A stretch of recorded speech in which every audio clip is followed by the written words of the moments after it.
All right. Hello, hello, and welcome. We'll do it after the lecture. Welcome to lecture number 8. We are almost done. Today we are going to continue the what we started last week. Do you guys remember what we started last week? Timber design. Timber design. So we concluded the elements for this module for steel design. And we started taking another Eurocode as an application to the limit state design. Ultimate limit state and serviceability limit state. So I asked you this question last week. Let me ask it again. Now that we are talking about using a new design material, wood or timber, what do you expect the code, what do you expect the Eurocode to provide you with? What do you expect to get from the Eurocode if you're trying to design a structure with timber, with wood? Did you guys find the Eurocode 3 for steel useful? Or you were better off to come up with whatever equations you want to build structures? It was useful. It organized things. It tells you what are the limitations that you should follow, or it gives you a guideline for your design. So what would be helpful for Eurocode 5, which is for timber structure, to share with you? What do you need as a guideline from the code? Bending moment. What about the bending moment? The bending capacity of the sections of the steel. Capacity, I like this. How to calculate the maximum bending that the element can carry. And let me bring this to the discussion. What is the difference between structural analysis module or structural analysis and structural design? Yes? In analysis, we are analyzing the structure itself, but in design, we are choosing the sections that can carry the load. Yes. Function the way it should. You're on the right track. So let me give you an example. This is a simple beam with a distributed load on it, and the load is W. Do you expect the code to tell you what is the maximum bending moment due to the load W? No. You don't expect the code to give you the maximum bending moment on a beam? What's the equations to find it? This is something that you have to know as part of your structural analysis skills. So you know that the maximum bending is the distributed load multiplied by the span squared divided by 8. So the Eurocode, the design code, will rely on your knowledge of structural analysis. So next time you have a beam with a cantilever, you need some structural analysis skills to realize that the bending moment diagram on the cantilever goes maximum at the support, and then there is a bending moment like that. This skill, the code is not going to help you much with that. So what is the code going to help you with? Equations in negative. Yes, equations that does what? Do you expect the code to give you this equation? Give us So which equation is it going to give you? equations that tell us if this bending moment is sufficient or not. Is sufficient or not? It will give you the capacity of the beam. It will basically say if this beam is an IPE section,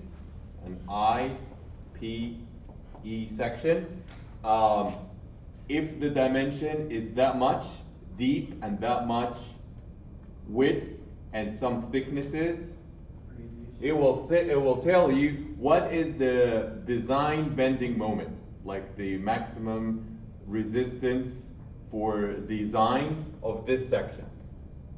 So the code will tell you how to calculate the maximum bending this section can take. This is very helpful information because now you can use structural analysis to know how much is the actual moment and use Eurocode to figure out the capacity of the beam.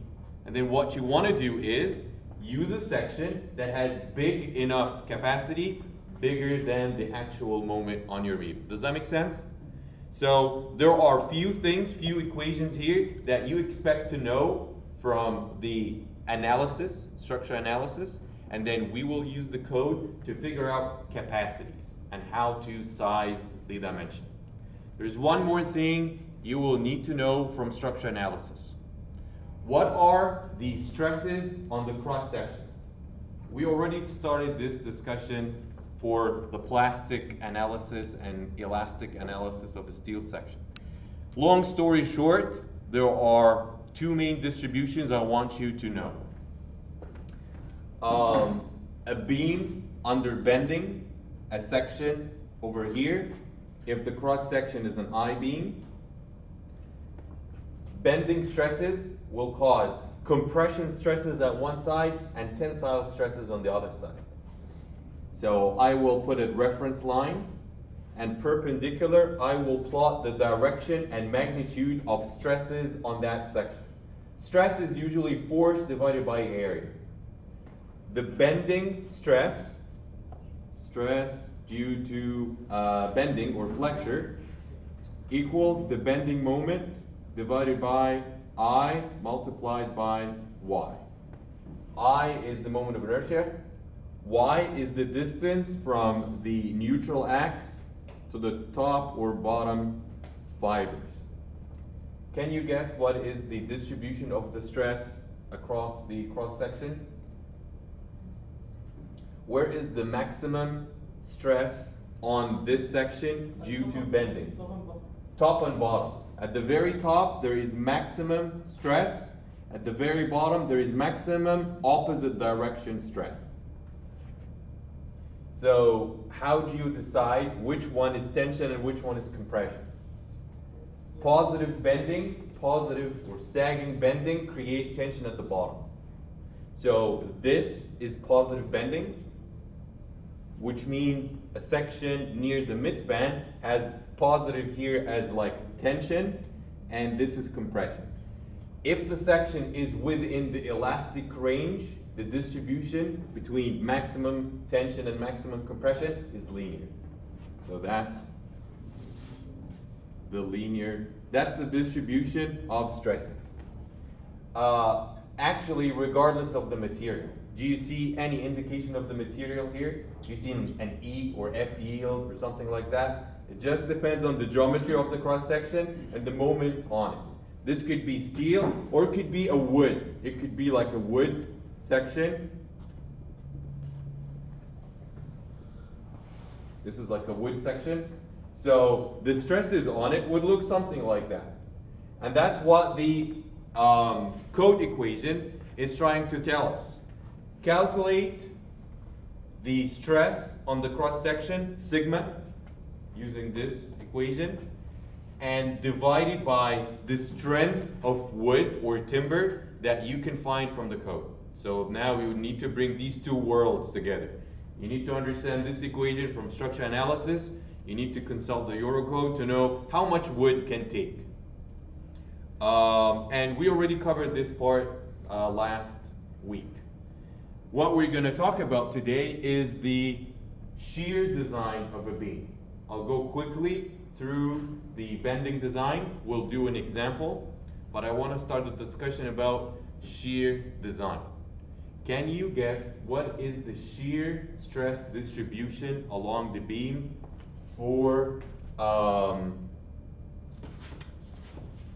a beam that has a shear distribution? This is the shear force diagram for a simple beam with a distributed load on it.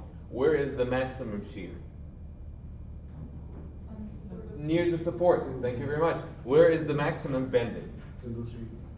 Zero shear. There you go. It's near the midspan. So maximum stresses for bending is at a different location at maximum shear. Does that make sense? Having said that, you need to check that your cross section, whether it's steel or wood for that matter, is going to be strong enough to resist maximum stresses because of bending and maximum shear stresses. So what is the stress distribution, the shear stress distribution for a rectangular cross section like this? Any guess? I'm very interested if you can guess what is the shear stress distribution over a rectangular cross section. You guys know this distribution now? This is very important. So next time I ask you, what is the bending stress distribution over a cross section? The answer is maximum compression one side, maximum tension in the other side. If the material is elastic, the distribution is linear. If it's plastic, it looks a little bit different. And we already know that for a steel section under plastic stress distribution, it's actually like a block. It's a block in compression, a block in tension. The bottom is tension, the top is compression. That means this entire part of the beam has yielded, has almost the same stress, has yield everywhere. Over here, this is still linear distribution. Wood does not have the plastic part. The assumed stress-strain relationship for timber or wood is linear. So the distribution will always look like that. Now back to the shear stress distribution. What is the difference between bending stress and shear stress? What is the straining action that causes bending? It's moment, right? Moments will cause bending. What will cause shear? Force. In what direction? Thank you very much. Perpendicular to the beam. So the way it works, let's zoom in towards the end of the beam. So I will take the cross section and I will show an indication of the support. So there's a reaction here, and the distributed load is downward on the beam. So if you take an element in the beam over there, you will find that from the left side, the reaction has an effect going upward. From the right hand side, the load has an effect going downward. And this is almost causing like a couple. This couple wants to rotate that block inside the beam. This is an element, a virtual element, very small element.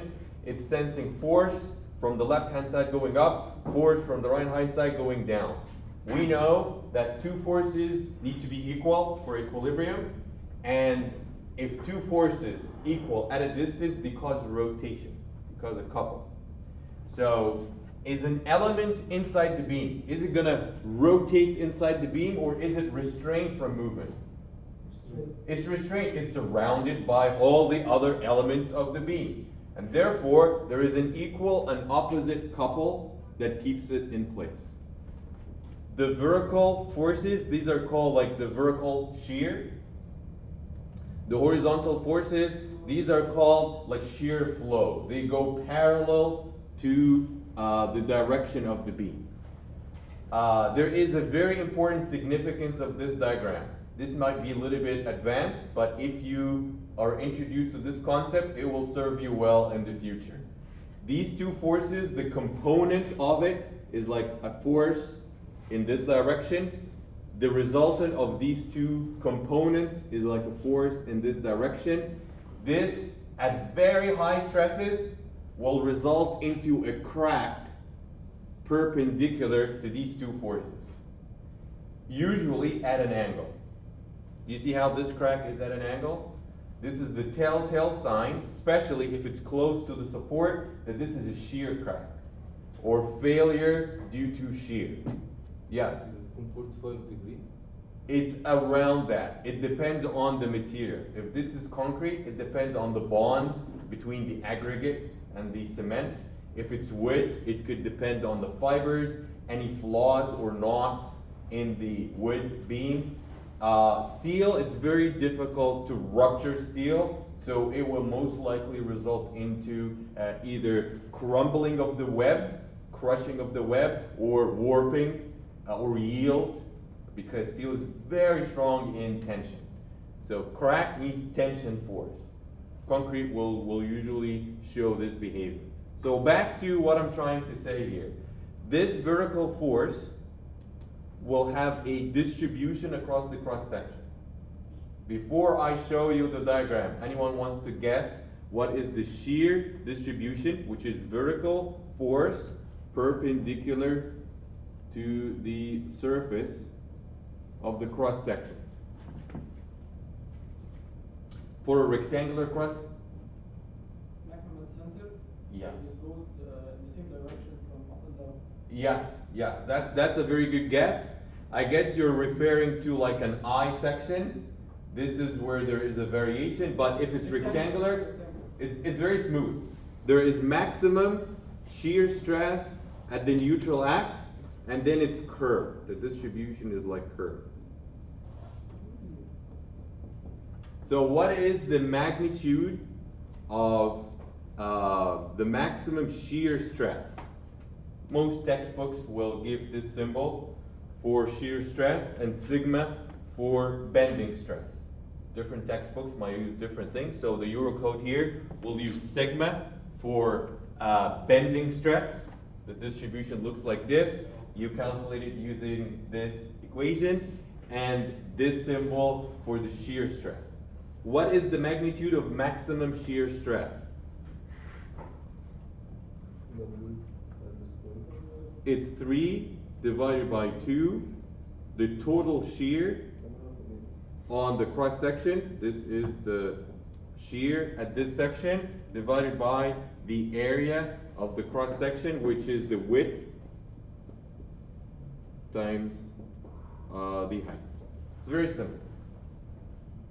So next time I ask you, what is the maximum bending stress on a cross section? M over I multiplied by Y. What is the maximum shear stress on a rectangular cross section? 3 divided by 2, the shear divided by area. How do I get the area of the cross section? Dimensions. The dimensions of the cross section. How do I get the shear at this section? How much is V? What's that? Total shear. Yes, total shear. How do I get the total shear on the cross section? Force is total force. From the shear force diagram. From the shear force diagram. So you're right. The maximum is going to be WL divided by 2, because this magnitude here is the distributed load multiplied by the length of the beam divided by 2. That takes me to 2 more pieces of information I want to share with you. Especially in design. This theoretical shear force diagram is indicating that the maximum shear will happen right at the support. In reality, shear close to the support will find its way using a different mechanism. So you can ignore certain loads if it's within a certain distance from the face of the support.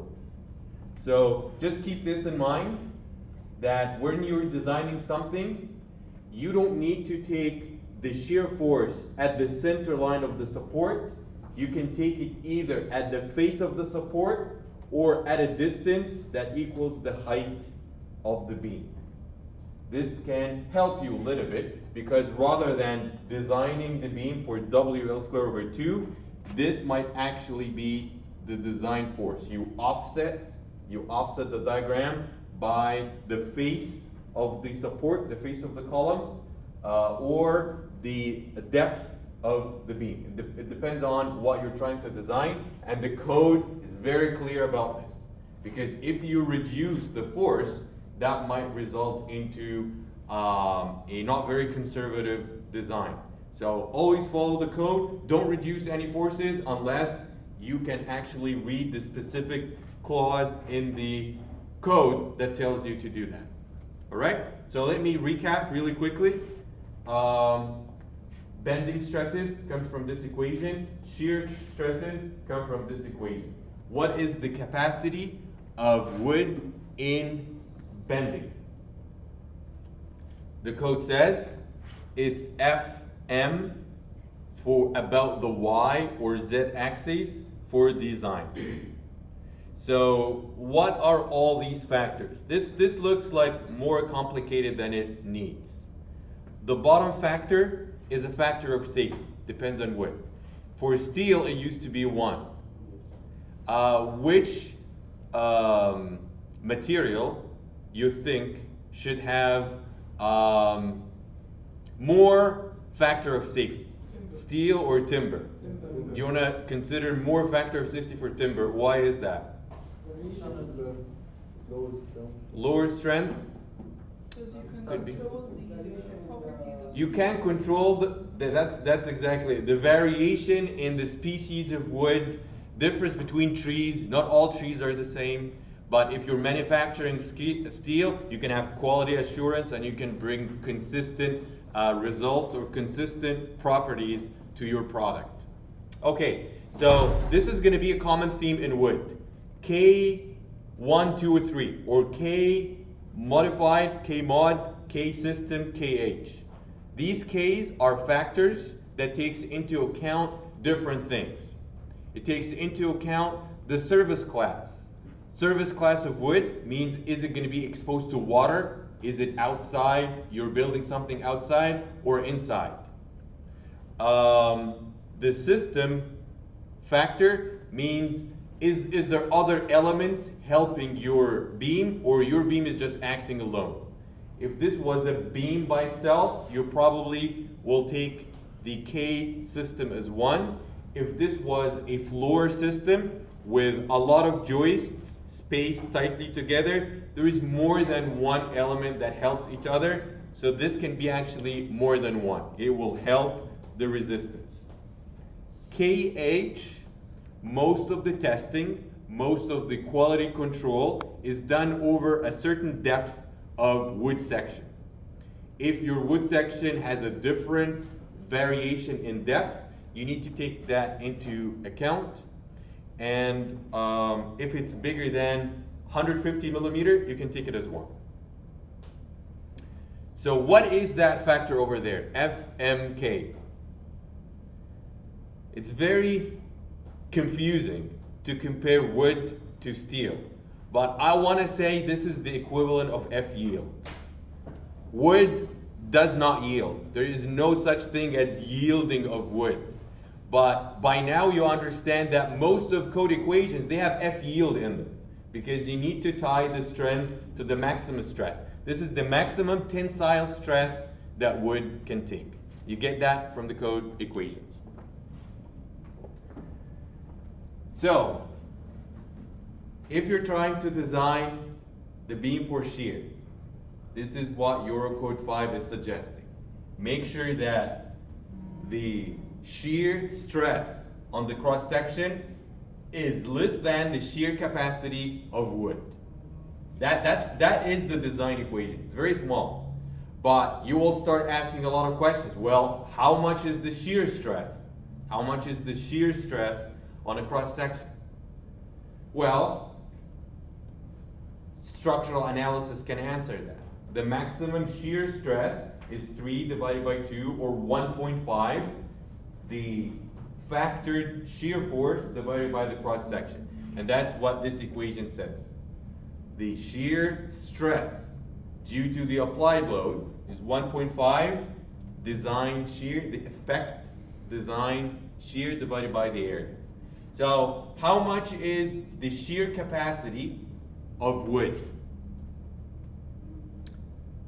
There is a table I shared with you last class that gives different grades of wood. Some species of wood are stronger than others. So it depends on the timber grade. That's the equivalent of steel grade. Do you know how we started steel structures, steel problems, with defining the steel grade to get F yield? You do the same thing for wood. You define the wood, the timber grade, to get the maximum shear stress that this grade can take. And then what do you do with that characteristic value, this value that comes out of the table? You apply factors to it to take into account the specific parameters or the specific design conditions of your building.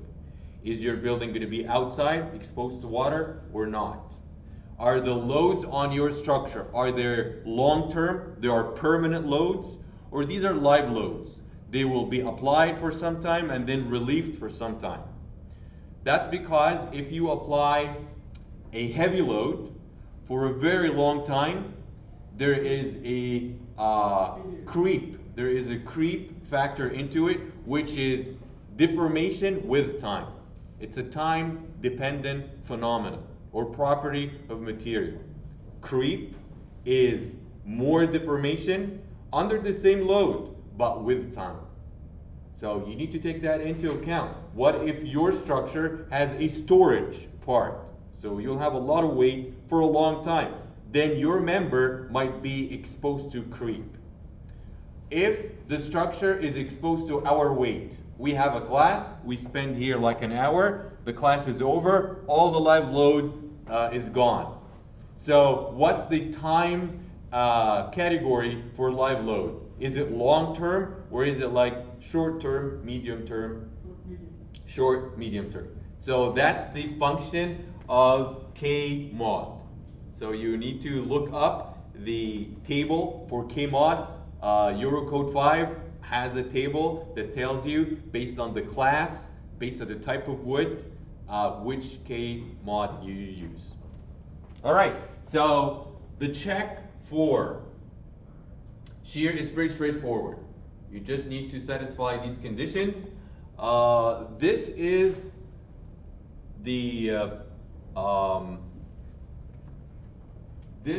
the condition that I was talking about. If you have a concentrated load very close to the support within a distance less than the height of the beam, you can consider this force that goes directly into the support. You don't need to take that concentration of load into account. It will reduce the shear stresses in your calculation a little bit and will result into a more realistic stress distribution or load path. Loads close to the support, they have an easier way to get into the support than vertical forces further away from the height, an offset that is the height of the beam. Another thing that you'll have to take into account, what if your beam is notched? A notch is a reduction in the thickness or the depth of the beam at the support. Why would you need to notch the beam like that? Can you think of a practical reason? Rather than having your beam that looks like this, you would introduce a notch and elevate the support to this level kind of thing. Why would you want to do that? You decrease the height of the beam at the support because it becomes too deep at the support and then maybe you want to fit the column. So for the design of the connection, the design of the building, you might need to do something like that. This might have an effect on your shear strength of the cross section.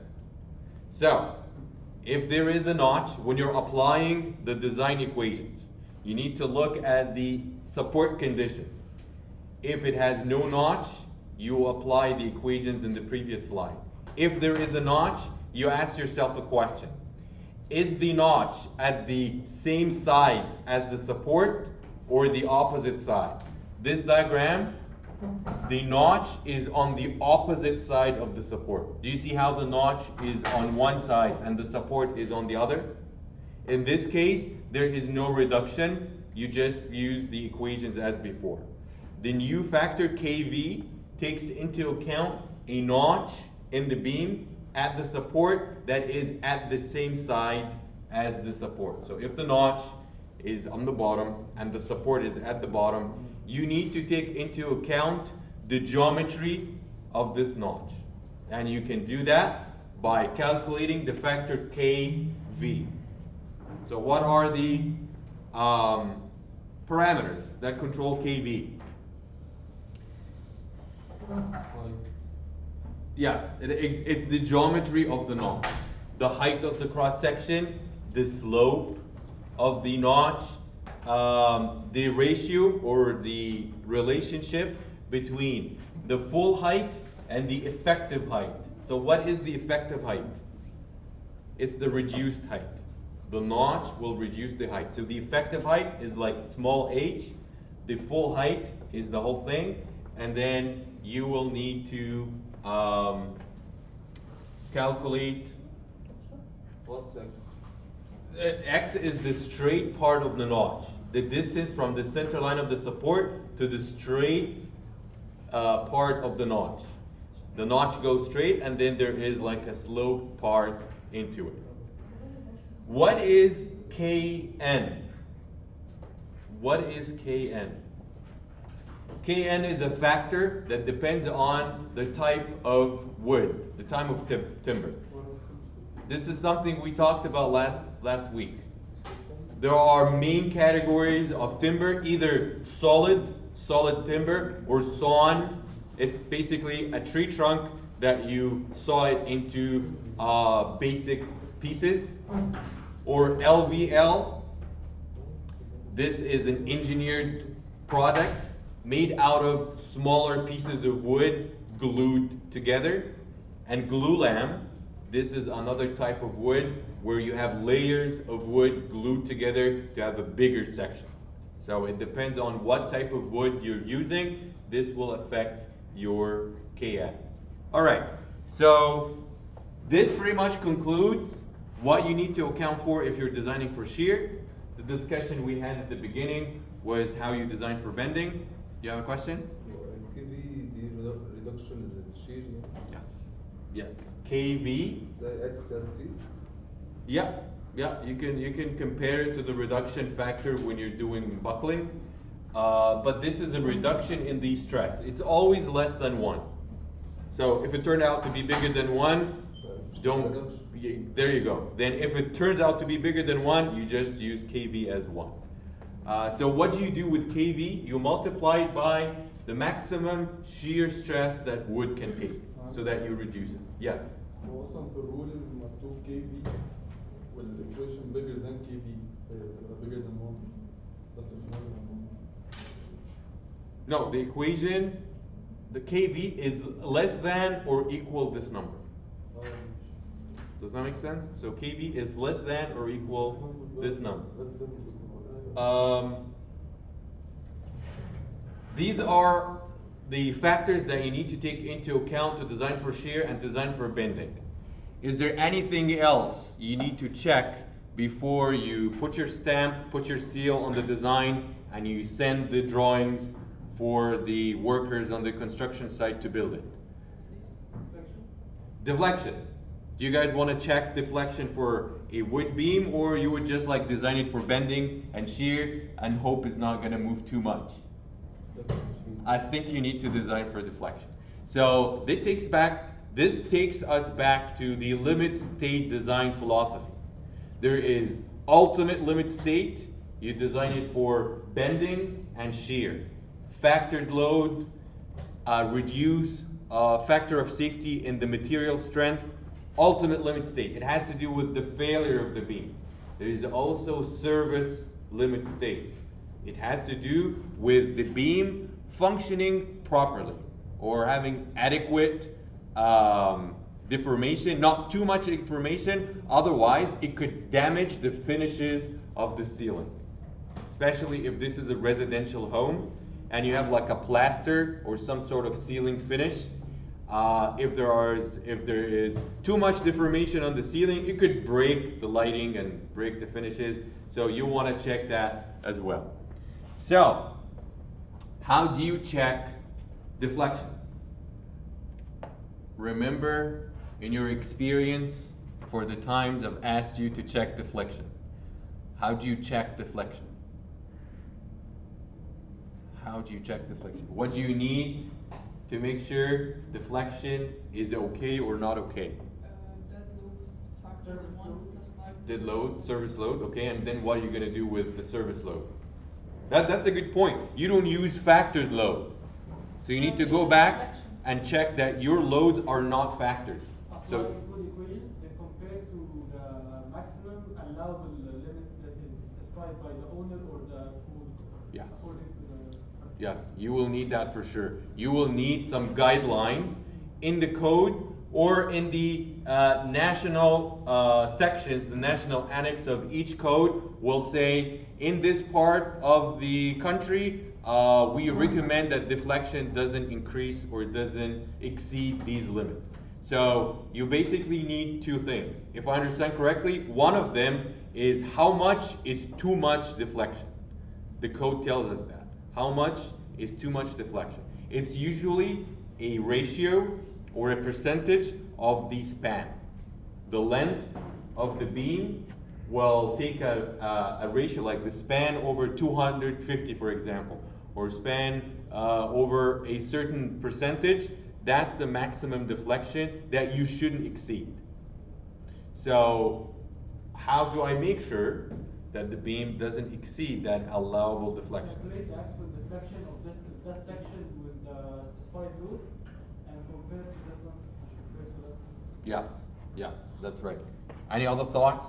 How do you make sure that the beam does not exceed the allowable deflection? Do you know how to get the allowable deflection? The code will give us guideline. It will say something like this. If this is a cantilever beam, use these values. If this is a beam on two supports, use these values. And then make sure that the deflection due to live load or the instantaneous deflection doesn't exceed the span divided by 300. If you are not concerned about any damage to the finishes. If you're concerned about damages to the finishes, use a smaller number or like a lower limit, which is the span over 500. So does it make sense why they have two ranges in each category? Yeah, go ahead. Yes, so the code suggests the instant deflection, in deflection under live load for a beam on two supports shouldn't exceed the span over 300 and the span over 500. Which one do you use? Well, think about it. If the span is 10 meters, so what would be the span divided by 500? 1 over 50? So the span is 10 meters, and the maximum deflection is span divided by 500. How much is the maximum allowable deflection? 20 millimeters. So if you're going to take span divided by 500, if the span is 10 meters, that means the code is suggesting maximum deflection of the beam should not exceed 20 millimeters. All right, what if you took a span divided by 300? How much would be the maximum deflection if the... More than 33. So when do you allow for 33 millimeter and when do you allow for just 20? The finishing. If you are worried, or your client could communicate with you like, hey, listen, I am creating a very special space here that has very sensitive finishes. I'm gonna apply some finishes to the roof that it could break under too much excessive deformation. Then you want to limit your deflection to 20 millimeter in the case of a span of 10 meters, which is the span divided by 500. If the ceiling is exposed, they're just gonna spray it black and they're gonna leave it open, and this is gonna be like a common or an open public space, then you can use the lower limit. Because this could be the difference between your section being satisfied, or you can satisfy deflection, or you need a bigger section to satisfy deflection. So this could cost money. This decision here could cost a more expensive design because your client doesn't want too much deformation. All right, so let me walk you really quick through this example. I could spend here all day walking you through equations and go to this equation code and go to this stress analysis. The most effective way for design, the best way to prepare yourself for real life design and for the assessment, which are coming soon, is to cover up the answers that I have and make sure that you can get the correct answer. So let me walk you quickly through what I did here to design a floor of wood, a timber floor system. Do you have a question? Will notch be differ with deflection? No, because the notch is very close to the support. It's not going to affect the deflection. That's a good question. It's not going to affect the... effective shear? It affects the shear capacity. That's exactly it. The notch will affect the shear capacity of the beam. Yes. Okay, so do you expect what are the checks or the steps to design a floor of wood? There are three. Can you guess what are the three things you need to check or design before you can finish your design? Bending, shear, and deflection. That's exactly it. All right, so the question starts. You have a question? Check bending, shear, and deflection before I start designing? You can start the design with bending. What I did here, I estimated the geometry, the depth of the beam using the bending equation. And then I will use the section I choose to check shear and check deflection. Does that make sense? You need to start with some geometry. So what is the depth of the beam that you want to start with? You can do trial and error. You can try like a 100 millimeter deep beam. It does not satisfy bending, does not satisfy shear, does not satisfy deflection. So go a little bit deeper. Pick a wood section that is 150 millimeter deep. Still doesn't work. Then you can keep on trying till you find a section that works, or you can do it smartly and save some time. Go through the bending equation and solve for the depth.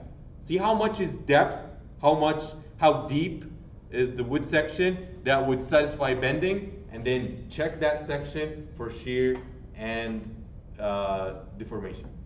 So let me show you how I did it. Yes, please. And would we expect deflection to happen or just now? That's a good question. Deflection is under service load. Failure is under factored load. So I expect the beam to fail under ultimate limit state, the equations for maximum bending and maximum shear, and I expect the behavior under service load to be linear, to be elastic. So I guess what you're trying to say is, what will happen if you keep on loading the beam? It will deflect, deflect, deflect, till it reach either the maximum bending stress or the maximum shear stress. And then it will have a sudden failure. So unlike steel, steel will yield, will show you excessive deformation before it give up on the structure and a catastrophic collapse happens. But wood doesn't have this feature. Wood will show deformation, and then you can see signs of damage in the beam. You can see delamination between the fibers of wood. The beam will show some signs of damage, but it doesn't have this yield property to it. Does that answer your question? Okay, so I need you guys to solve this problem, and then we will do an example in the tutorial as well. So I don't want to spend too much time on it. Let me show you how the problem starts. The problem starts with giving you a grade of wood. This is the wood grade that you're going to use. The wood grade depends on the species of wood. What type of tree was used to provide the wood material to your project? So this is something that you'll start the problem with. You can think of it the equivalent of F yield. But as I said, wood does not yield.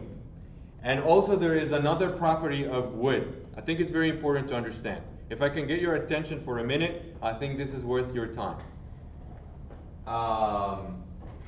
F yield, or the yield stress, will happen for steel in tension, in compression, perpendicular to the beam, or parallel to the beam.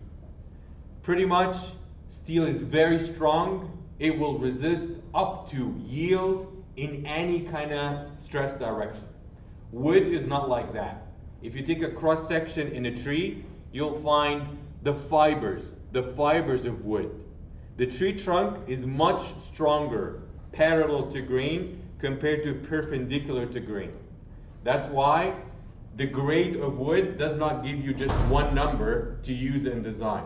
It will give you a number when the stresses are parallel to grain, another number when the stresses are perpendicular to grain, a third number when the timber section is under shear, a third or fourth number when the timber section is under bending. So that's why there are different stresses. It depends on the direction you're trying to use. And very quickly you will realize that some directions are much stronger than others. As I mentioned, bending stress, especially if it's parallel to grain, it's much stronger than compression perpendicular to grain. You could crush a tree if you apply the load perpendicular to its fibers, but in the direction that it carries on weight and leaves, it's much stronger. So you will start with these. Another thing I want to point out, especially when we get to the deflection part, can you guess how much is the modulus of elasticity for steel, for wood? I guess I want you to compare it to steel. How much is the modulus of elasticity for steel? 200,000. Yes, 210,000 MPa, or Newton per millimeter squared. Newton per millimeter squared. For wood, it's 10,000. It's a fracture. It's a fracture of the stiffness of wood.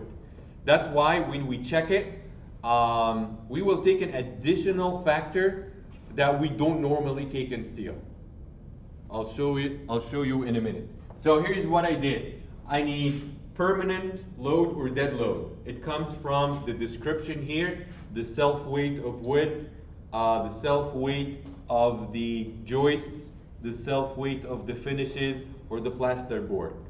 By the way, this is the factor that tells me I need to limit deformation of these beams to avoid damaging the finishes or plasterboard ceiling.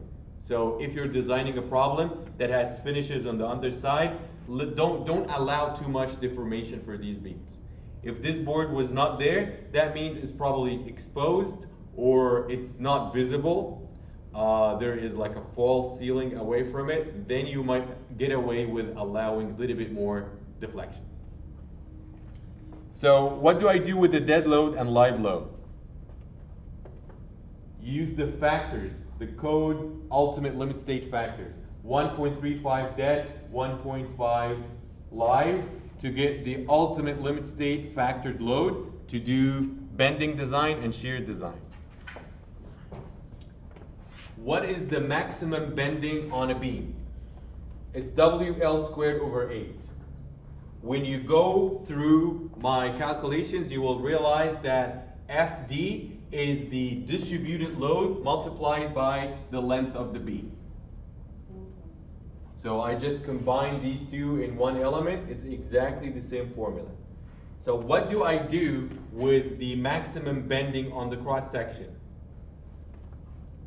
I go and calculate how deep, how much is the depth of the beam to limit the maximum tensile stress. So you need to go through this. Just understand that you're comparing the stress to the maximum allowable bending stress on a timber section.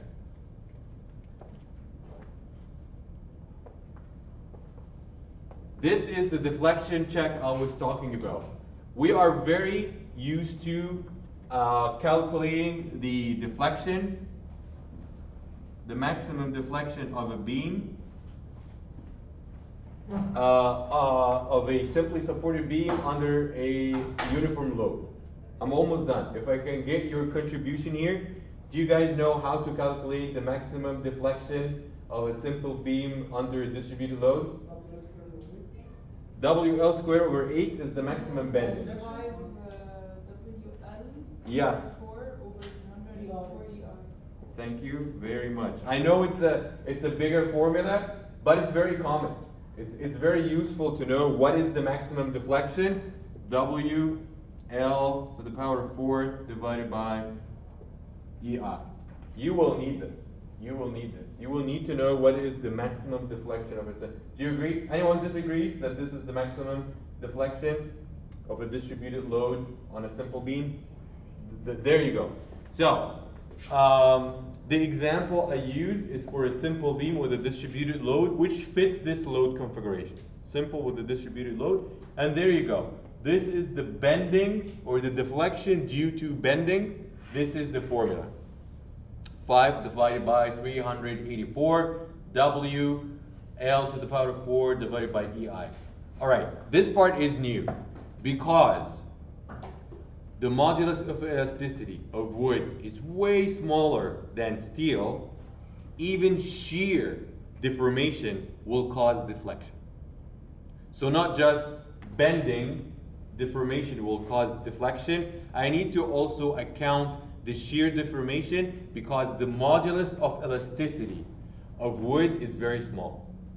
So I need to take that into account.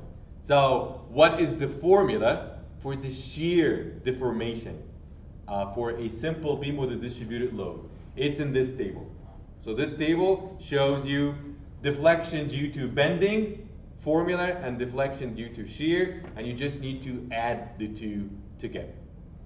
So, do you calculate W? The W in the formula. Is it factored load using 1.35 and 1.5 or unfactored load? Unfactored. Because it's service. That's very important. When you calculate deflection, it's service limit state, unfactored load. Do you have a question? Yes. In deflection for timber, it's not use the normal equations we're used to from the table. We found deflection for bending and shear separately. You use what you're used to is for bending. The equations you are used to is for bending deflection. Deflection due to bending. Yes. For wood, I need you to add an additional term, which is deflection due to shear. So where do you get the formula for deflection due to shear?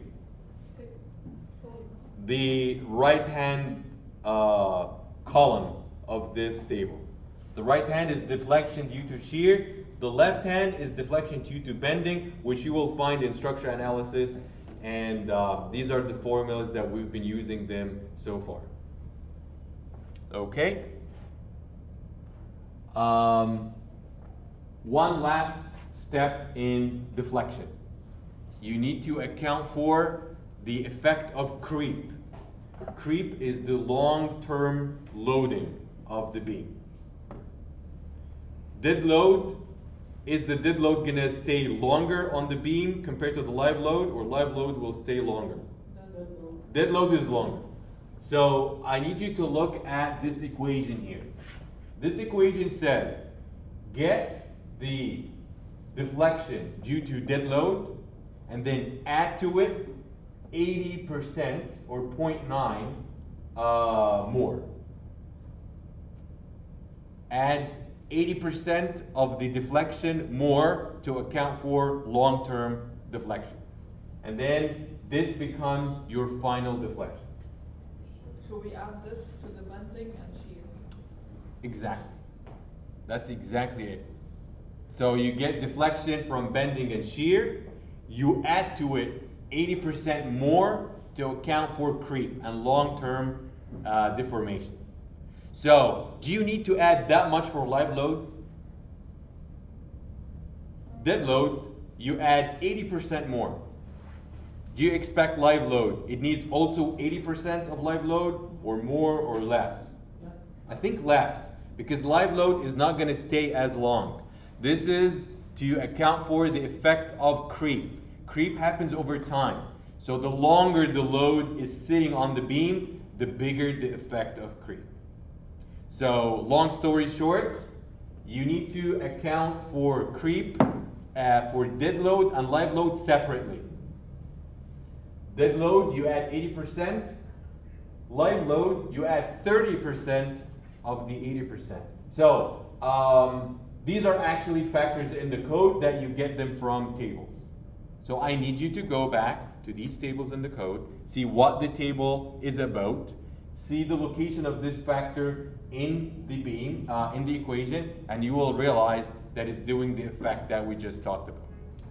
And that's how you check deflection. Checking shear is pretty straightforward. This is the equation that we talked about, 3 divided by 2 or 1.5. The factored shear divided by the area of the cross section should be less than the maximum strength of wood in shear that you get from the steel, from the wood grade, from the timber grade. Okay, I have one more thing in the slides for you. What if there is a notch? So the whole purpose is to figure out the factor KV so that reduce the shear strength even further. And those are the 3 steps or the 3 factors that you need to design a timber beam. Check bending, shear, and deflection. That's everything for now. If you have any questions, please come see me. If not, I will see you in the tutorial. All right, see ya.